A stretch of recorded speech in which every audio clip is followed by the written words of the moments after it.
औज़ु बिल्लाहि मिनश्शैतानिर्रजीम बिस्मिल्लाहिर्रहमानिर्रहीम। मेरे भाई, जितने भाई दोस्त बुज़ुर्ग हमारे बच्चे काले तीतर का शौक़ करते हैं, उन सबको अस्सलाम वालेकुम। उम्मीद है इंशाल्लाह आप सबका शौक़ बेहतर होगा, तो इंशाल्लाह बेहतर हो हमारा सब भाइयों का शौक़ काले तीतर का। अच्छा, कुछ कमेंट्स आए हैं मुझे, कुछ मौसम भी ऐसा है, हम खुद भी इस्तेमाल जो चीज़ें करवा रहे हैं, कमेंट्स भी आते हैं, मैसेज भी आते हैं कि जानी भाई हमारा तीतर जो है वो हलक मारता है। हलक मारने का मतलब कि चूंच खोल के सांस लेना, ठीक है, उसको बोलते हैं हलक मारना। उसके लिए अल्हम्दुलिल्लाह पानी बता रहा हूँ। ये पानी आपने हफ्ते में 1-2 मरतबा इस्तेमाल करवा सकते, दो मरतबा इस्तेमाल करवाएंगे बेहतर है। 2 से ज़्यादा इस्तेमाल करवाएंगे, आपके तीतर जो बलाई करते हैं वो भी मसलन के थोड़ी बलाई कम कर जाएंगे। क्यों कर जाएंगे? क्योंकि इसमें ज़्यादा चीज़ें ठंडी होती हैं, ठीक है। ज़्यादा इस्तेमाल नहीं करवाना, जितना बताया जाए, जितनी आप दोस्तों को भाइयों को चीज़ बताते हैं उतनी ही इस्तेमाल करवाया करें। ये ना करें कि यार एक चीज़ इतनी बताई है तो मैं थोड़ी ज़्यादा कर लूँ तो इसको ज़्यादा फ़ायदा होगा। वो मेरे भाई हमेशा याद रखना, वो नुकसान में जाती है, ठीक है। फ़ायदा उस चीज़ का ही होता है, जो मकदार जो होती है ये बड़ी काउंट करती है। मकदार उतनी आपने रखनी है जितनी आप वो बताई जाए। बहुत शुक्रिया जी। सबसे पहले आपने ये देखें, ये संदल बूरा है, ठीक है जी। ये आपने सिर्फ और सिर्फ इतना लेना है, संदल बूरा एक तीतर के लिए। ये आपने आधा कप पानी लेना है, आधे कप पानी के अंदर इतना टुकड़ा जो है संदल बूरे का वो भिगो देना है, ठीक है। ये पंसारी से मिलेंगी चीज़ें, जो 3-4 चीज़ें मैं बताऊंगा। बी दाना आपने लेना है, बी दाना ले लें, 150 का, वो लेकर रख लें, गर्मियों में काम आता रहेगा। बी दाना जिस तरह तरबूज के बीज होते हैं ना, इस तरह के वो दाने होते हैं, बी दाना उसको बोलते हैं। वो आपने 3 अदद उस पानी के अंदर डालने हैं, ठीक हो गया जी। 3 अदद अनार दाना जो होता है, अनार दाने के बीज आपने 3 अदद उसके अंदर ऐड करने हैं, ठीक है जी। 3 चीज़ें हो गई। खुश्क आलू बुखारा जो होता है उसका चौथाई हिस्सा, आलू बुखारा का वो गिटली इतनी होती है, वो चौथाई हिस्से का मतलब है कि उसमें आपने 3 हिस्से रहने देना, एक हिस्सा उसके अंदर से उतार के वो आपने उस पानी के अंदर ऐड कर देना है। वो पानी आप सुबह के वक्त भिगो दे। मैं जो इस्तेमाल जिस तरह करवाता हूँ, मैं रात के वक्त ज़्यादातर इस्तेमाल करवाता हूँ ये चीज़ें।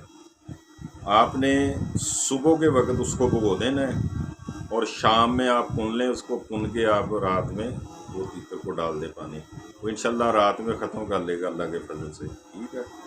रात के वक्त नहीं आपने इस्तेमाल करवाना, आप सुबह के वक्त भी इस्तेमाल करवाते हैं। फिर आपने शाम के वक्त ये चीज़ें भिगो देनी है आधा कप पानी के अंदर। तो ये आपने फिर सुबह के टाइम पुन के सुबह के टाइम इस्तेमाल करवा देना है। सुबह के टाइम मैं क्यों इस्तेमाल नहीं करवाता, मैं उसकी वजूहात आपको बता देता हूँ। क्योंकि दिन में हम खुराकें उसको देते हैं, दाना भी डालना होता है, सब्ज़ी वगैरह कोई भी चीज़ डालनी होती है, ठीक है, तो वो मुनासिब नहीं है, फ़ायदा नहीं होता इतना इस चीज़ का। तो रात के वक्त तो ये है कि हमने शाम के टाइम के साथ खुराक दे देते हैं, ठीक है। तो उसके बाद ये आप आधे पौने घंटे के बाद आप ये पानी उसको बर्तन में डाल के उसको रख दें, बांध के अच्छी तरह कहीं भी लटका दें, तो रात ये पीता रहेगा, इंशाल्लाह अल्लाह के फजल से फ़ायदा भी होगा। और ये हफ्ते में दो मरतबा से ज़्यादा आपने इस्तेमाल नहीं करवाना। मिसाल के तौर पे आज इस्तेमाल करवाया, फिर 3 दिन बाद इस्तेमाल करवाएं, इंशाल्लाह अल्लाह के फजल से तीतर की अंदर की तलखी जो है, जैसे हमें बाज़ औक़ात हम निकलते हैं तो हमें बार बार पानी पीने की तलखी अंदर से होती है, हालांकि ज़रूरत नहीं होती पानी पीने की, लेकिन तलखी जो होती है वो गला मांगता है, तो ये चीज़ उसकी ख़त्म हो जाएगी इंशाल्लाह। बुलाई में लगा रहेगा, अच्छी बुलाई इंशाल्लाह करेगा।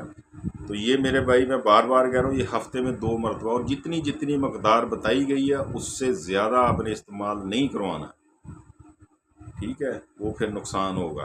तो चीज़ की मकदार भी जितनी बताई गई है उतनी ही इस्तेमाल करवानी है, ठीक है। उम्मीद है इंशाल्लाह ये हमारे जो न्यू शौकीन भाई हैं, जो हमारे पुराने शौकीन हज़रात भी हैं, जिनको बेचारों को नहीं पता इन चीज़ों का, इंशाल्लाह उन सबको फ़ायदा होगा अल्लाह के फजल से। और टोरे वाली मशीन जो है माशाल्लाह, जिस तरह के हम वो भी दे रहे हैं, वो जिस भाई को ज़रूरत हो तो वो इन नंबरों पे रब्ता कर सकता है, ठीक है जी। اور جو بھائی ماشاءاللہ رابطہ کرتے ہیں، میں نے میسج میں ریکویسٹ کرتا ہوں کہ یار 30-40 سیکنڈ سے زیادہ وائس نہ کیا کر، وہ پھر مجھے بھی دقت ہوتی ہے سب کا رپلائی دینے میں۔ اب ماشاءاللہ پہلے 1000، 800، 1000، 1200، 1500، اب 1700، 1800، 2000 تک میسج آتا ہے، تو مجھے بھی پریشانی ہوتی ہے کہ یار میں اگر کسی کا رپلائی نہ دوں تو اس کے دل میں پتہ نہیں کیا خیال آئے گا کہ یار یہ اب رپلائی نہیں دیتا۔ تو اس کی وجوہات یہ ہوتی ہے، کچھ بھائی تیتروں کی ویڈیو بھی بھیجتے ہیں، وہ بھی دیکھنی ہوتی ہیں، تو میری اپنی مصروفیات بھی کافی ہے۔ تو میرا بھائی یہ خیال رکھا کرے کہ ویڈیو جو بھی تیتر کی بھیجتا وہ بھی چھوٹی سے چھوٹی بھیجا کرے، جو چیز دکھانا چاہتا ہے وہ مثال کے طور پہ 20-30 سیکنڈ کی ویڈیو بنائے، اسی میں دکھا دے وہ چیز، ٹھیک ہے۔ جو میسج کرنا ہے وہ شارٹ کر کے اسی میں 30-40 سیکنڈ میں سمجھا دے بات، مجھے بھی آسانی ہو بتانے میں، رپلائی کرنے میں۔ تو امید ہے انشاءاللہ آپ دوستوں کو یہ پانی کی بھی سمجھ آ گئی ہوگی، اور جو میں کہنا چاہتا تھا وہ اس کی بھی سمجھ آ گئی ہوگی۔ دعاؤں میں یاد رکھنا، انشاءاللہ نیکسٹ ویڈیو میں انشاءاللہ ملیں گے۔ اجازت دیجیے، اللہ حافظ۔